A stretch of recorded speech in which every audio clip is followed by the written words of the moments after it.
अस्सलामुअलैकुम दोस्तों, अज की मेरी वीडियो आ गां सूई सी पंजवें बारे सूई आ तो चल तोर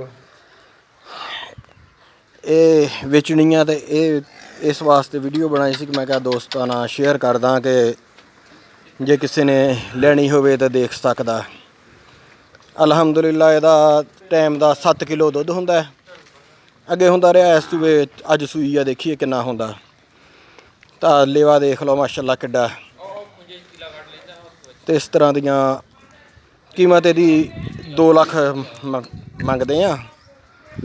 तो इस तरह दियां होर वीडियो देखने लई मेरा चैनल सबसक्राइब कर लो, नाल घंटी वाला बटन भी नप दिओ। जज़ाकुमुल्लाह खैर। आ देखो माशाअल्लाह